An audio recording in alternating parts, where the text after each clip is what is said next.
Good morning, everybody. I want to give praises to God. I pray that you will have a great day because of God. It's God's day.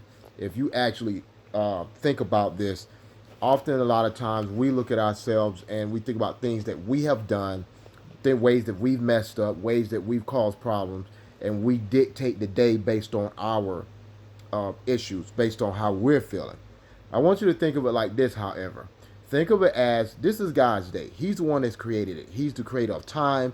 He's the creator of matter. He's the creator of space. And all this that's going on around us, God is in control of it. And actually, he's also given authority and power to Jesus, who is the author and finisher of our salvation.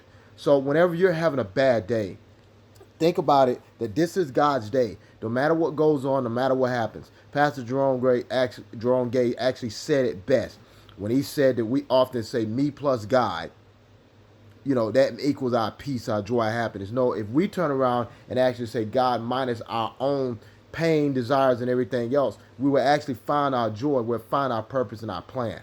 I want to leave with this today. Don't you hate it when these people from the black conscious community, black atheists, and everybody else say we don't think?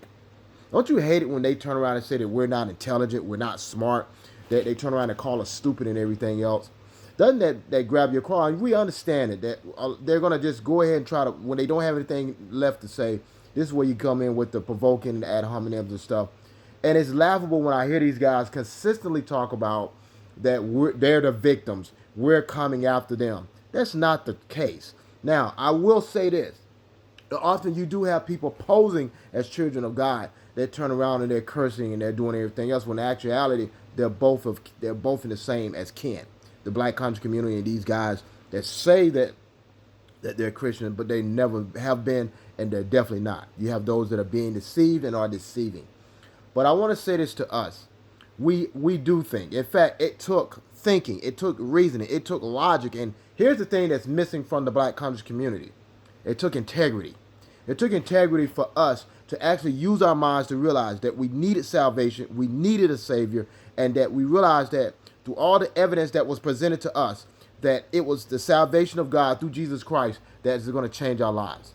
So for all of you in the black conscious community, stop lying, okay? We understand and we realize that it's the integrity that God gives us. It is what he presented through the evidence that finally, with our free will, with our thinking, we realized what was going on. And let me say this too. For all of you that say that we were indoctrinated because we were children, that we grew up in the homes where the only thing we saw was Christianity.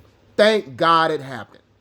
Thank God in Jesus Christ that we were brought up in Christian homes. Thank God that we weren't brought up in some other religion that's false. Thank God we weren't brought up in conditions. And I would say this to the Be Evolution group. I'll say this to the Kevin Wesleys of the world, the William Jones of the world, the Callie Williams of the world, the Ricky Swinks of the world, the Michi X's of the world, all of those individuals that consistently say that we're being indoctrinated, that we've been consistently, we were brought to Christianity, it was forced on us, that we went through spiritual abuse. I have empathy for you guys. I actually have sympathy for you guys that if you were brought Christianity, it was the wrong version. And what your parents did, that if they didn't change, they're going to suffer because of it. But let me say this.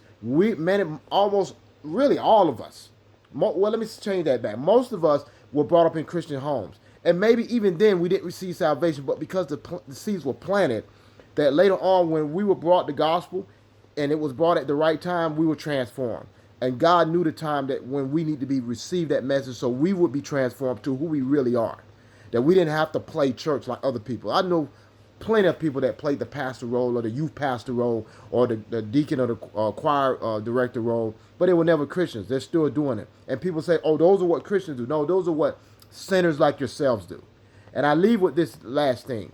We do think. In fact, it's God that tells us to think.